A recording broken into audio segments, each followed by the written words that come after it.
ಹರಟೆ ಈಗಾಗಲೇ ಪ್ರಾರಂಭ ಆಗಿದೆ, ವೇದಿಕೆಗೆ ಅಷ್ಟೇ ಸೀಮಿತ ಆಗಿದೆ. ನೆಕ್ಸ್ಟ್ ಮೈಕಲ್ ಬರುತ್ತೆ ಇದೆ ಹರಟೆ. ಎಲ್ರಿಗೂ ನಮಸ್ಕಾರ. ಮೈಸೂರು ಎಸ್, ಇದು ಬಂದರೆ ಗೊತ್ತಾಗುತ್ತೆ ನಾವು ಶುರು ಮಾಡಬಹುದಾ ಬೇಡವಾ ಅಂತ. ಒಂದು ಗ್ರೀನ್ ಸಿಗ್ನಲ್ ಇದು. ಅಫ್ಕೋರ್ಸ್ ಈಗಾಗಲೇ ಮೇಡಮ್ ನಮ್ಮ ವೇದಿಕೆ ಮೇಲೆ ಇರ್ತಕ್ಕಂಥ ಎಲ್ಲ ಮಾತಿನ ಮಲ್ಲರನ್ನು ಪರಿಚಯ ಮಾಡಿದ್ದಾರೆ. ಸೊ ಮತ್ತೆ ಫಾರ್ಮಲ್ ಆಗಿ let us not take more time. ಸಮಯದ ಚೌಕಟ್ಟಿದೆ, ಹಾಗಾಗಿ ಡೈರೆಕ್ಟಾಗಿ ಮಾತುಕತೆಗೆ ಹೋಗೋಣ. ನಾನು ರೂಪಶ್ರೀ ನಿಮ್ಮ ಜೊತೆಗೆ ನಿಮ್ಮ ಮುಂದೆ. ಮೊಟ್ಟ ಮೊದಲನೇ ಪ್ರಶ್ನೆ ನಾನು ಆ್ಯಕ್ಚುಲಿ ಕೃಷ್ಣೇಗೌಡ ಸರ್ಗೆ ಕೇಳಬೇಕು ಅಂದ್ಕೊಂಡೆ. ನಾನು ಈಗ ಬಂದಿದ್ದೀನಿ, ಆಮೇಲೆ ಕೇಳಮ್ಮ ಅಂತ ಹೇಳಿದ್ರು. ಓಕೆ, ನನ್ನ ಮೊದಲನೇ ಪ್ರಶ್ನೆ ಗೌರಿ ಶಕ್ಕಿ ಅವ್ರಿಗೆ. ಯಾರೋ ಒಬ್ರಿಗೆ ಒಂದು ಸ್ಟ್ರೈಟ್ ಫಸ್ಟ್ ಕ್ವೆಶ್ಚನ್ ಬರಲೇಬೇಕು ಸರ್. Euro ready? ಎಸ್. ಮುಂಚೆ ಎಲ್ಲ ನಗು ಅನ್ನೋವಂಥದ್ದು ಪತ್ರಿಕೆ ಅಥವಾ ಲೇಖನಗಳಲ್ಲಿ, ಬರವಣಿಗೆಗಳಲ್ಲಿ ಇರ್ತಾ ಇತ್ತು. ಈಗ ಕಾಮೆಂಟ್ ಸೆಕ್ಷನಲ್ಲಿದೆ. ಇದ್ರ ಬಗ್ಗೆ ನಿಮ್ಮ ಅಭಿಪ್ರಾಯ ಏನು? ನೀವು ಕೂಡ social media, digital media content creator ಆಗಿದ್ದೀರಿ. So how do you relate this? ಇದ್ರ ಬಗ್ಗೆ ನಿಮ್ಮ ಅಭಿಪ್ರಾಯ ಏನು? ಸೊ ನಗು ಎಲ್ಲಿಂದ ಬಂದ್ರಿ ಏನು ತಪ್ಪು ಅಲ್ವಾ? ನಗು ಏನು ಹೇಳಿ, ನನ್ನ ಪ್ರಕಾರ ನಗಿಸೋದಿದೆಯಲ್ಲ ಅದರಷ್ಟು ದೊಡ್ಡ ಕೆಲಸ ಬೇರೆ ಯಾವುದಿಲ್ಲ, ಮತ್ತು ಅದಕ್ಕಿಂತ ಕಷ್ಟದ ಕಾರ್ಯನೂ ಬೇರೆ ಯಾವುದಿಲ್ಲ ಅಂತ ಅನಿಸುತ್ತೆ. ಸೊ ನಗು ನಾವು ಮುಂಚೆ ಕಾರ್ಟೂನ್ಗಳಲ್ಲಿ ನೋಡಿ ನಗ್ತಿದ್ವಿ, ಅಂದರೆ ವ್ಯಂಗ್ಯ ಚಿತ್ರಗಳು ನೋಡ್ತಿದ್ವಿ, ಟಿ ವಿಗಳಲ್ಲಿ ಕಾರ್ಟೂನ್ ನೋಡ್ತಿದ್ವಿ.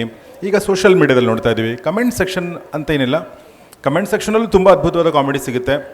ಆಮೇಲೆ ಸಣ್ಣ ಸಣ್ಣ ರೀಲ್ಸ್ಗಳ ಮೂಲಕ ಕಾಮಿಡಿ ಮಾಡೋಂಥವ್ರು ತುಂಬ ಜನ ಇದ್ದಾರೆ. ಸೊ ಅದೆಲ್ಲ ನೋಡ್ತಾ ಇದ್ದರೆ ಅಂದರೆ ಒಂದು 2 ನಿಮಿಷದಲ್ಲಿ ನಗು, 2 ಸೆಕೆಂಡಲ್ಲಿ ನಗು, ಆ ಥರದ್ದು ನಗು ಬರೆಸುವಂಥದ್ದನ್ನು ಯಾರೇ ಮಾಡಿದರೂ, ಎಲ್ಲಿಂದ ಮಾಡಿದರೂ ಅದು ಭಾಳ ಒಳ್ಳೆಯದು. ಇವತ್ತಿನ ಈ ಸ್ಟ್ರೆಸ್ಫುಲ್ ಲೈಫಲ್ಲಿ ಮುಗುಳ್ನಗೆ ತರಿಸೋದು ಪುಣ್ಯದ ಕೆಲಸ. ಸೊ ವೆಲ್ಕಮ್ ಅಂತ. But you being a journalist, ನಿಮ್ಮ ಹಿನ್ನೆಲೆ ಜರ್ನಲಿಸಮ್ ಅಂತ ಅಲ್ಲ, ಹಾಗಂತ ನೋಡಿದ್ರೆ ಸಾಹಿತ್ಯದ ಹಿನ್ನೆಲೆ. ಸೊ ಆ ಪ್ರಕಾರವಾಗಿ ಈ ಒಂದು ನಗು, ಹಾಸ್ಯ ಅನ್ನುವಂಥದ್ದು ಸೋಷಿಯಲ್ ಮೀಡಿಯಾದಲ್ಲಿ ಕಾಮೆಂಟ್ ಸೆಕ್ಷನಲ್ಲಿ ಅಂದಾಗ ಸಾಹಿತ್ಯ ಸೋತಿದೆ ಅಂತ ಏನಾದರೂ ಅನ್ಸುತ್ವಾ, ಅಥವಾ ಡಿಜಿಟಲ್ ಪ್ಲ್ಯಾಟ್ಫಾರ್ಮ್ ಗೆದ್ದಿದೆ ಅಂತ ನಿಮ್ಗೇನಾದ್ರು ಅನ್ಸುತ್ತಾ ಸಾಹಿತ್ಯದ ಮುಂದೆ? ಅದ್ರ ಪ್ರಕಾರವಾಗಿ ಏನು ಹೇಳ್ತೀರಿ? ನೋಡಿ, ನನ್ನ ಪ್ರಕಾರ ಡಿಜಿಟಲ್ ಮೀಡಿಯಾದ ಮೂಲಕ ಎಲ್ಲ ಪ್ರಕಾರಗಳು ಗೆಲ್ತಾ ಇವೆ.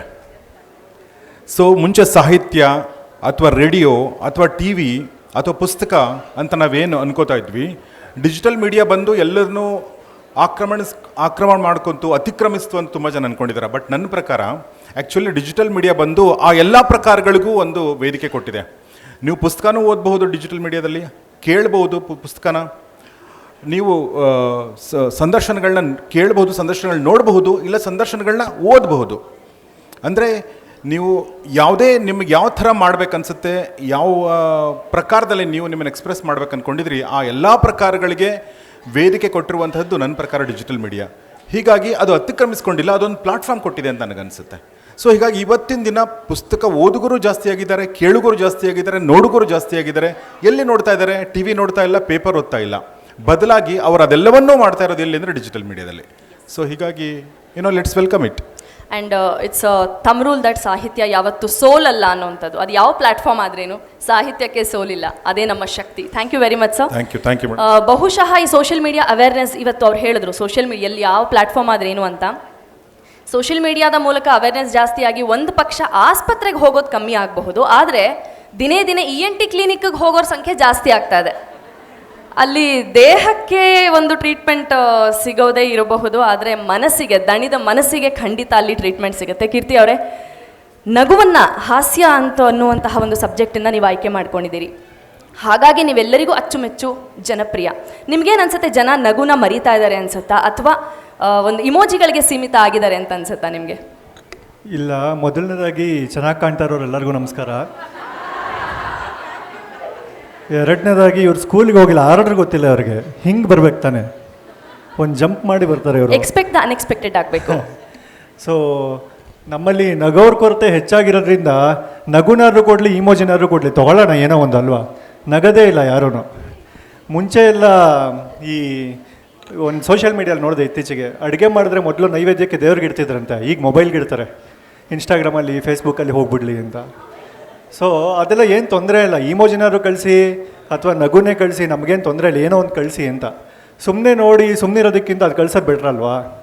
ಅದೊಂಥರ ರಾಮನು ಕಾಡಿಗೆ ಹೋದನು ಅಂತ ಮುಂಚೆ ಬರಿತಿದ್ವಿ, ಈಗ ರಾಮನು ಫ್ಲೈಓವರ್ ಹತ್ತಿ ಇಳಿದು ಕಾಡಿಗೆ ರೀಚ್ ಆದನು ಅಂತ ಬರೀಬೇಕಷ್ಟೆ. ರಾಮ ಬಂದರೂ ಇವಾಗ ಫ್ಲೈಓವರ್ ಹತ್ತಲೇಬೇಕು.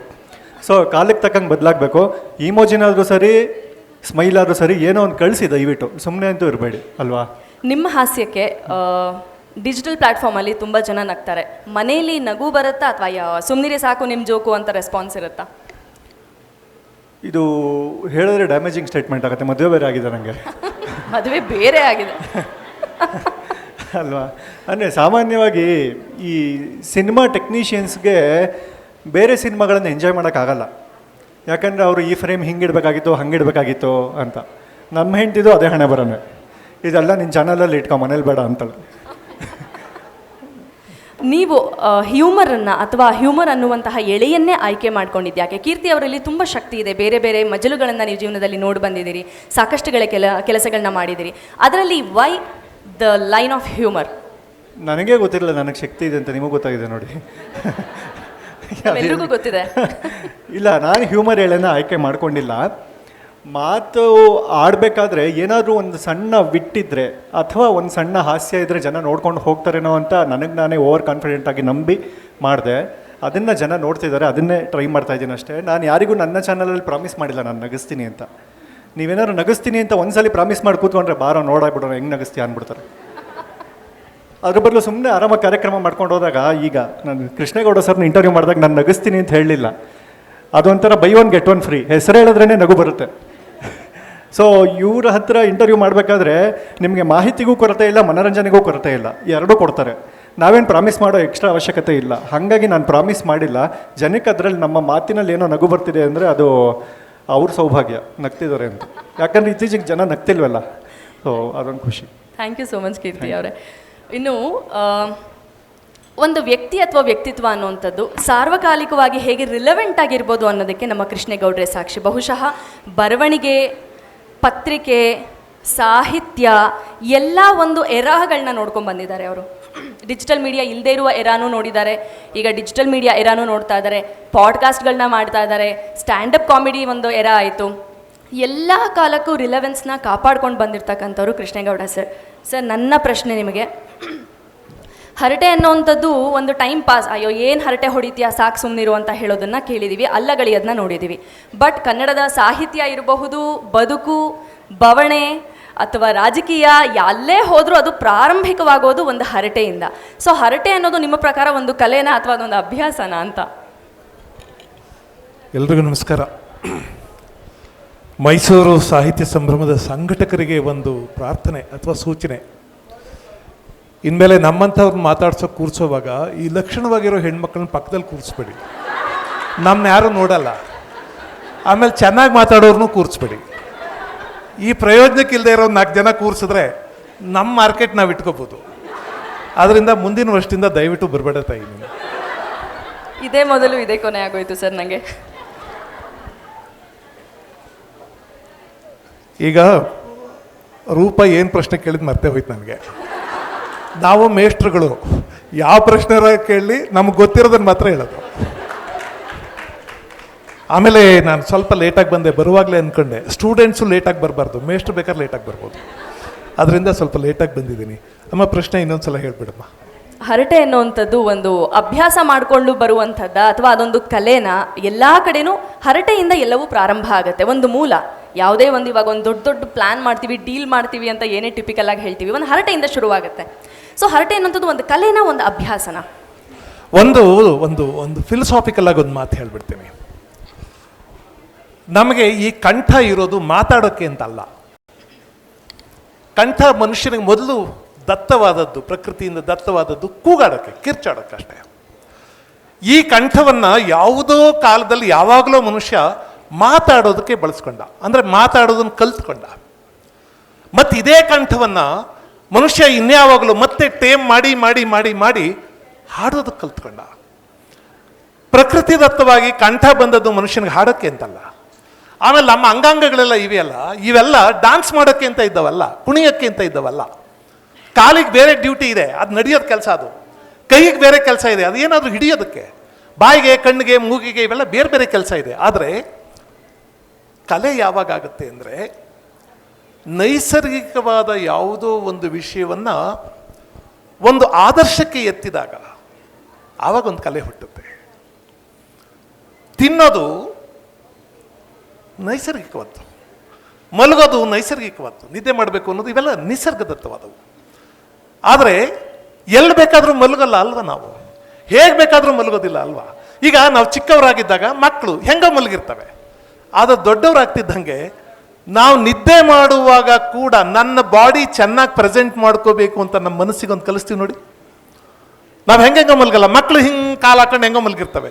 ದೊಡ್ಡವರಾಗ್ತಿದ್ದಂಗೆ ನಾವು ನಿದ್ದೆಯಲ್ಲಿದ್ದಾಗಲೂ I have got to present myself in a decent manner, ಚೆನ್ನಾಗಿ ಕಾಣಿಸ್ಬೇಕು ನಾನು ಅಂತ ಅನ್ಕೋತೀವಿ. ಊಟ ಮಾಡಬೇಕು ಅನ್ನೋದು ನೈಸರ್ಗಿಕವಾದದ್ದು. ಏನಾದರೂ ತಿನ್ನಬೇಕು, ನಾವು ತಿಂದೇ ಇದ್ರೆ ನಮ್ಮ ಆಕ್ಟಿವಿಟಿ ನಡೆಯೋದಿಲ್ಲ. ಆದರೆ ಏನನ್ನು ಬೇಕಾದರೂ ತಿನ್ನೋದಿಲ್ಲ, ಹೇಗೆ ಬೇಕಾದರೂ ತಿನ್ನೋದಿಲ್ಲ. ತಿನ್ನೋ ವಾತಾವರಣ ಚೆನ್ನಾಗಿರಬೇಕು. ಆಮೇಲೆ ಯಾರಿಗಾದ್ರೂ ಒಂದು ತುತ್ತು ಕೊಟ್ಟು ತಿನ್ನಬೇಕು. ತಿನ್ನುವಾಗ ಬೇರೆಯವ್ರಿಗೆ ಅಸಹ್ಯ ಆಗಬಾರ್ದು ಅಂತೀವಲ್ಲ, ಇವೆಲ್ಲ ನೈಸರ್ಗಿಕ ಸಂಗತಿಯ ಮೇಲೆ ಬೆಳೆದಂಥ ಆದರ್ಶಗಳು. ಹಾಗೆಯೇ ಮಾತು ನೈಸರ್ಗಿಕವಾದದ್ದು ಅಂತ ಇಟ್ಕೊಳ್ಳಿ. ಬೇಕಾದ್ರೆ ನಾನು ಹೇಳ್ತೀನಿ, ಕೂಗೋದು ಕಿರ್ಚಾಡೋದು ಮಾತ್ರ ನೈಸರ್ಗಿಕವಾದದ್ದು, ಮಾತೇ ನೈಸರ್ಗಿಕವಾದದ್ದು ಅನ್ನೋದಾದರೆ, ಮಾತಿನ ಮೇಲೆ ಬೆಳೆದದ್ದು ಈ ಹರಟೆ ಹೊಡೆಯೋದು, ಮಾತಾಡೋದು, ಉಪನ್ಯಾಸ ಮಾಡೋದು, ಇವೆಲ್ಲವೂ ಅದರ ಮೇಲೆ ಬೆಳೆದವು. ಅಂದರೆ ಯಾವುದೇ ಒಂದು ನೈಸರ್ಗಿಕ ಸಂಗತಿ ಅಲ್ಲಿಯೇ ನಿಂತರೆ ಮನುಷ್ಯನಾಗೋದಿಲ್ಲ, ಅವನು ಅಲ್ಲಿಂದ ಆಚೆಗೆ ಬೆಳಿಬೇಕು. ಇಡೀ ಮನುಷ್ಯನ ಪ್ರಯತ್ನ ನಿರಂತರವಾಗಿ ನಡೀತಾ ಇರೋದು ಏನಂದರೆ, ತನ್ನ ಚೌಕಟ್ಟುಗಳನ್ನು ಮೀರ್ತಾ ಹೋಗೋದು, ತನ್ನ ಉದ್ದೇಶಗಳನ್ನು ದಾಟ್ತಾ ಹೋಗೋದು. ಅದರಿಂದಾಗಿ ಮಾತಿಗೊಂದು ಹರಟೆಯ ಸಾಧ್ಯತೆ ಕೂಡ ಇದೆ. ಎಲ್ಲ ಕಾಲದಲ್ಲೂ ಹರಟೆನೇ ಆಗಬೇಕಾಗಿಲ್ಲ. ನನಗೆ ನನ್ನ ಗುರುಗಳು ಟಿ ವಿ ವೆಂಕಟಾಚಲ ಶಾಸ್ತ್ರಿಗಳು ಅವ್ರು ಹೇಳಿದ ಒಂದು ಮಾತು ನನ್ನನ್ನು ತುಂಬ ಕಾಡುತ್ತೆ. ಅವ್ರು ಹೇಳ್ತಾ ಇದ್ರು, ನಾನು ಕಾದಂಬರಿ ಕೂಡ ಓದಲಿಲ್ಲಪ್ಪ, ಕಾದಂಬರಿಗಳು ಓದಲಿಲ್ಲ ನಾನು. ಯಾಕಂದರೆ ನನ್ನ ಗುರುಗಳು DL ನರಸಿಂಹಾಚಾರ್ಯರು ನನಗೆ ಹೇಳಿದರು, ಈ ಕಾದಂಬರಿ ಓದೋಕ್ಕೆ ಶುರು ಮಾಡಿಬಿಟ್ರೆ ನಿನ್ನ ಮನಸ್ಸು ಲಘುವಾದದ್ದಕ್ಕೆ ಆಸೆ ಪಡೋಕ್ಕೆ ಶುರು ಆಗುತ್ತೆ ಕಣಯ್ಯ. ಒಂದು ಎಂಟರ್ಟೈನ್ಮೆಂಟ್ ಬೇಕು ಅಂತ ಅನ್ಸುತ್ತೆ. ಸಂಶೋಧಕ ಎಂಟರ್ಟೈನ್ಮೆಂಟ್ ಕಡೆ ವಾಲ್ಬಾರ್ದು. ಅಂದರೆ ನಾನು ಏನು ಹೇಳಕ್ಕೆ ಟ್ರೈ ಮಾಡ್ತಿದ್ದೀನಿ ಅಂದರೆ, ನಗು ಎಲ್ಲ ಸಮಯದಲ್ಲೂ ಎಲ್ಲರಿಗೂ ಬೇಕಾಗಿಲ್ಲ, ಆದರೆ ಬೇಕಾದಾಗ ನಗ್ಬಿಡ್ಬೇಕು, ನಗಬೇಕಾದಾಗ ನಗಬೇಕು. ನಮ್ಮಲ್ಲಿ ಕೆಲವರು ಇರ್ತಾರೆ, ಸುಮ್ಮನೆ ಏನು ಸಿಗ್ತದೆ ನಗೋದ್ರಿಂದ ಅಂತ. ಈ ಹಾಳಾಗಿ ಏನಾದ್ರು ಸಿಕ್ಕಬೇಕು ಅಂತ ಈಗ ಏನು ಸಿಗದೆ ನಾವೇನು ಮಾಡಲ್ಲ. ಏನು ಸಿಗ್ತದೆ ನಕ್ಬಿಟ್ರೆ, ನಾನು ಕೀರ್ತಿ ಹತ್ರ ಮಾತಾಡಬೇಕು, ಕೀರ್ತಿ ಹತ್ರ ಮಾತಾಡಿದ್ರೆ ಏನು ಸಿಗ್ತದೆ ನನಗೆ? ಅಯ್ಯೋ ಇವೆಲ್ಲ ಆಧುನಿಕ ಕಾಲದ ಸರ್, ಇದನ್ನು ಓದಿದ್ರೆ ಏನು ಸಿಗ್ತದೆ ಸರ್ ಅಂತ.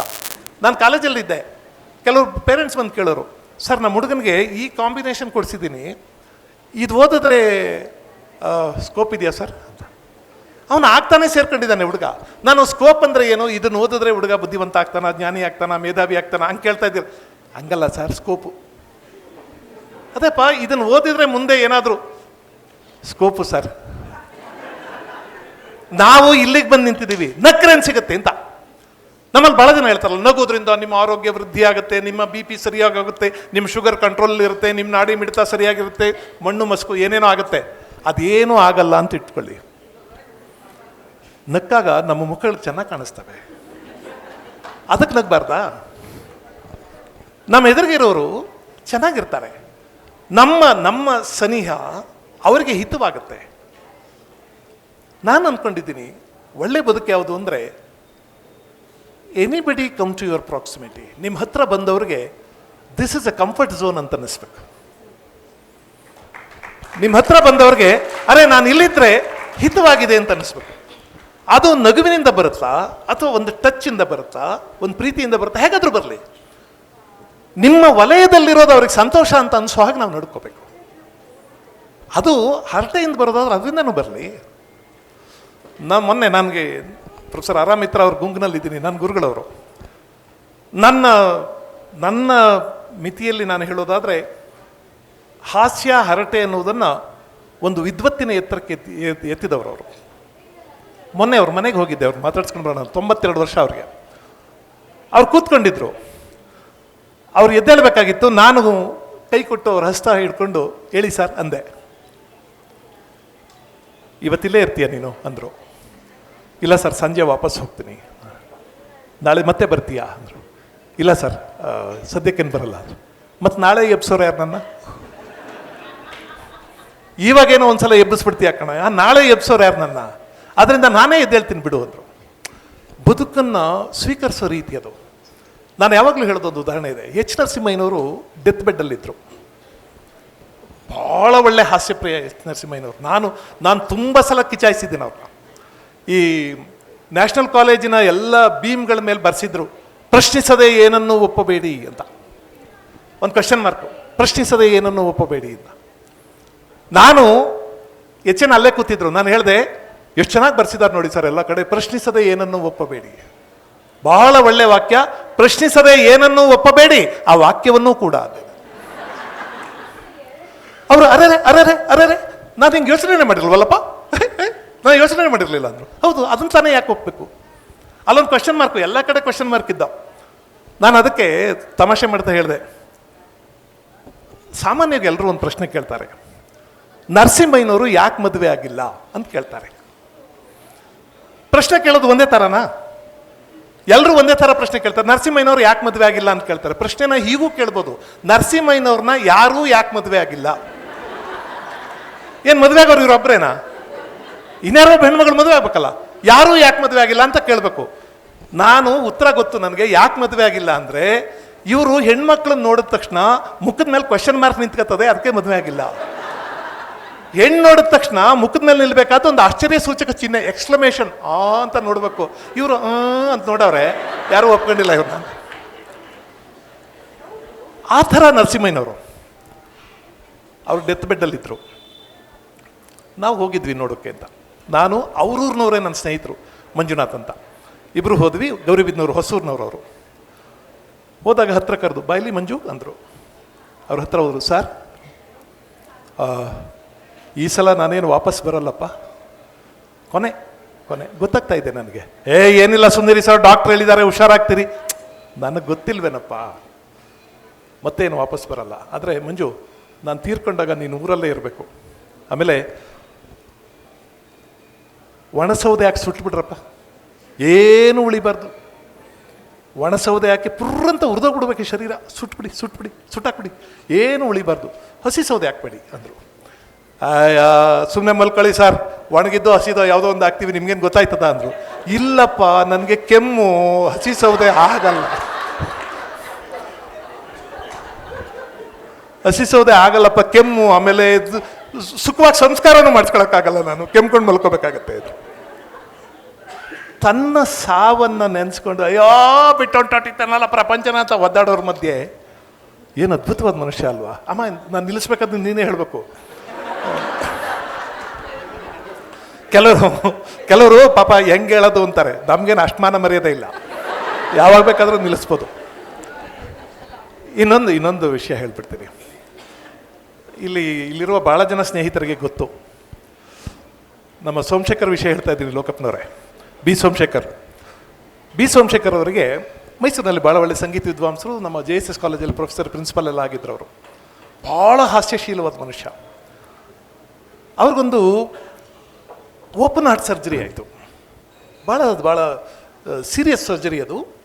ಅದಾದಮೇಲೆ ಬದುಕ್ತಿನೋ ಇಲ್ವೋ ಗೊತ್ತಿಲ್ಲ, ಆ ಸ್ಥಿತಿಯಲ್ಲಿದ್ದರು. ಒಂದು 3-4 ದಿವಸ ಸರಿಯಾಗಿ ಪ್ರಜ್ಞೆ ಕೂಡ ಇರಲಿಲ್ಲ. ಪ್ರಜ್ಞೆ ಬಂತು. ಆವಾಗ ಡಾಕ್ಟರ್ ವಿವೇಕ್ ಜವಳಿ ಅವ್ರನ್ನ ಹೋಗಿ, ಹೇಗಿದ್ದೀರಿ ಸೋಮಶೇಖರ್, ಚೆನ್ನಾಗಿದ್ದೀರಾ ಸರ್ ಅಂತ ಮಾತಾಡ್ಸಿದ್ರು. ಇವರು ಬನ್ನಿ ಅಂದರು. ಹೇಳಿ ಅಂದರು. ಡಾಕ್ಟ್ರೇ, ನೀವು ನನ್ನ ಎದೆ ಓಪನ್ ಮಾಡಿದ್ರಲ್ಲ, ಹಾಗೇನಾದರೂ 4 ಅಕ್ಷರ ನೋಡಿದ್ರ ಅಂದರು. ಅಯ್ಯಪ್ಪ, ಇನ್ನೂ ಸರಿ ಹೋಗಿಲ್ಲ, ಅನೆಸ್ತೀಶಿಯಾ ಕೊಟ್ಟಿರ್ತೀವಲ್ಲ, ಹಂಗೆಂಗೋ ಮಾತಾಡ್ತಾರೆ.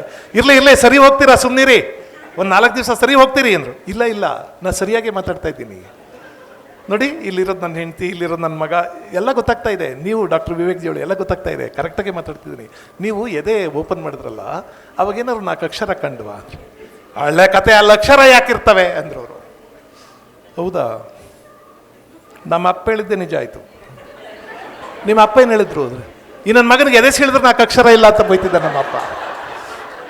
ಕೊನೆಗೆ ಎದೆ ಸೀಳಿದ್ರು ಅಕ್ಷರ ಇಲ್ಲ ನನಗೆ. ನಾನು ಬದುಕ್ತೀನೋ ಇಲ್ಲವೋ ಅನ್ನುವ ಸಂದರ್ಭದಲ್ಲಿ ಹಂಗೆ ಮಾತಾಡೋದಿದೆಯಲ್ಲ, ಎಲ್ಲ ಕಂಫರ್ಟಬಲ್ ಆಗಿದ್ದಾಗ, ಸುಖವಾಗಿದ್ದಾಗ, ಸಂತೋಷವಾಗಿದ್ದಾಗ ಮದುವೆ ಮನೆಯಲ್ಲಿ ಕೂತ್ಕೊಂಡು ಹರಟೆ ಹೊಡೆಯೋದು ಅದು ದೊಡ್ಡ ವಿಷಯ ಅಲ್ಲ. ಆದರೆ ಒಂದು ನೋವನ್ನು, ಒಂದು ದುಃಖವನ್ನು, ಒಂದು ಸಂಕಟವನ್ನು ನಗುವಿಂದ ದಾಟೋದಿದೆಯಲ್ಲ, ಅದು ದೊಡ್ಡದು. ಅದು ಹರಟೆಯಿಂದ ಹಾಸ್ಯಕ್ಕೆ ಒಂದು ಲೀಪ್ ಅಂತ ಹೇಳ್ತೀವಿ, ಹಿಂಗೆ ಜಾರಿ ಹಾಗೆ ಬಂದ ಹಾಗಾಯಿತು. ಇದರ ನಡುವೆ ಇರೋದೇ ಬದುಕು ಬವಣೆ. ನಾವು ಆ ಕ್ಷಣಕ್ಕೆ ನಗ್ತೀವಿ, ಸಂತೋಷ ಪಡ್ತೀವಿ, ಆದರೆ ಬ್ಯಾಕ್ ಟು ಪೆವಿಲಿಯನ್ ಅಂತ ಆದಾಗ ನಮ್ಮ ಬದುಕಿನ ಬವಣೆಗಳ ಮಧ್ಯ ಮತ್ತೆ ಸಿಲುಕೊಂಡ್ಬಿಡ್ತೀವಿ. ಸೊ ಗೌರಿ ಶಕಿ ಸರ್, ನಿಮ್ಮ ಬವಣೆ when it comes to you, ನೀವು ಕೆಲಸ ಮಾಡೋದಾ, ಅಂದರೆ ನಿಮ್ಮ ಒಂದು ಪ್ರೊಫೆಷನ್ನ, ಅಥವಾ ನಿಮ್ಮ ವೈಫ್ನ ಕರ್ಕೊಂಡು ಶಾಪಿಂಗಿಗೆ ಹೋಗೋದಾ?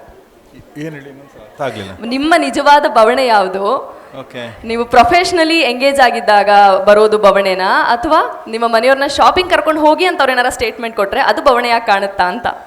ಇಲ್ಲ, ಹೆಂಡತಿಗೆ ಶಾಪಿಂಗ್ ಕರ್ಕೊಂಡು ಹೋಗೋದು ಏನು ಬವಣೆ ಅಲ್ಲ. ಯಾಕೆಂದರೆ ಅವಳು ನನ್ನ ಕರ್ಕೊಂಡು ಹೋಗೋದೇ ಇಲ್ಲ ಅವಳು. ಓಕೆ. ಆ್ಯಕ್ಚುಲಿ ಶಾಪಿಂಗ್ ಮುಂಚೆ ಹಂಗೆ ಜೊತೆಲಿ ಹೋಗ್ತಿದ್ವಿ. ಈಗ ಅವಳು ನಿನಗೆ ಗೊತ್ತಾಗಲ್ಲ ಅಂತ ಹೇಳಿ ನನ್ನ ಕರ್ಕೊಂಡು ಹೋಗಲ್ಲ. So your life is made easy. ಯಾ ಇನ್ನು ಬವಣೆ ವಿಷಯಕ್ಕೆ ಬಂದರೆ, ಕೆಲಸ ಅಂತೂ ಖಂಡಿತ ಬವಣೆ ಅಲ್ಲ ನಮ್ಮ ಯಾರಿಗೂ ಕೂಡ ಅಂತ ನನಗನ್ಸುತ್ತೆ. ಅಫ್ಕೋರ್ಸ್ ನಿಮ್ಮ ಜರ್ನಿ ಅಂತ ನೋಡೋದಾದರೆ, ನ್ಯೂಸ್ ಆ್ಯಂಕರಿಂಗಿಂದ ಶುರು ಮಾಡಿದಂತಹ ನಿಮ್ಮ ಜರ್ನಿ, ಇವತ್ತು ವೇದಿಕೆ ಮೇಲೆ ಕೃಷ್ಣೇಗೌಡ ಸರ್ ಅಕ್ಕಪಕ್ಕ ಕೂತಿರೋರು ಇಬ್ಬರು ಕೂಡ ಡಿಜಿಟಲ್ ಪ್ಲ್ಯಾಟ್ಫಾರ್ಮನ್ನು ಒಂದು ಚಾಲೆಂಜ್ ಆಗಿ ತೊಗೊಂಡು, ಏಕೆಂದರೆ ಯಾರೇ ಒಬ್ಬರು ತಮ್ಮ ಪ್ರೊಫೆಷನ್ನ ಚೂಸ್ ಮಾಡುವಾಗ ಪೀಕಲ್ಲಿದ್ದಾಗ ಬಿಟ್ಟು ಇನ್ನೊಂದು ಎಕ್ಸ್ಪೆರಿಮೆಂಟಿಗೆ ಇಳಿಯೋದಿಲ್ಲ. ಆದರೆ ಈ ಇಬ್ಬರು ಮಹನೀಯರು ಒಂದು ಅವರ ಪ್ರೊಫೆಷನ್ನ ಪೀಕಲ್ಲಿದ್ದಾಗ, ಒಳ್ಳೊಳ್ಳೆ ಸಂಸ್ಥೆಗಳ ಜೊತೆ ಗುರುತಿಸ್ಕೊಂಡಿದ್ದಾಗಲೂ ಅದನ್ನು ಬಿಟ್ಟು ಇನ್ನೊಂದು ಏನೋ ಒಂದು ತುಡಿತವನ್ನು ಹಿಂಬಾಲಿಸ್ಕೊಂಡು ಹೋಗಿ ಅದರಲ್ಲಿ ಪ್ರತಿ ಬಾರಿ ಗೆದ್ದು ಮತ್ತೂ ಪೀಕಲ್ಲಿದ್ದಾಗಲೇ ಅದನ್ನು ಬದಲಾವಣೆಗಳನ್ನು ಮಾಡ್ಕೊಂಡು ಹೋಗ್ತಾ ಇದ್ದೀರಾ. ಆಗ ಬಹುಶಃ ಬವಣೆಗಳು will be a constant part. ಆ ಬವಣೆಯ ಪಾರ್ಟ್ ನಿಮಗೆ ಏನನ್ನು ಕಲಿಸ್ತು? ಇಲ್ಲ, ಪ್ರತಿ ಸಲ ನಾವೇನು ಗೆದ್ದಿಲ್ಲ, ಸೋತಿದ್ದೀವಿ ಕೂಡ. ಆದರೆ ಒಂದು ಅದೇನು ಗೊತ್ತಿಲ್ಲ, ಈ ಸಾಹಿತ್ಯ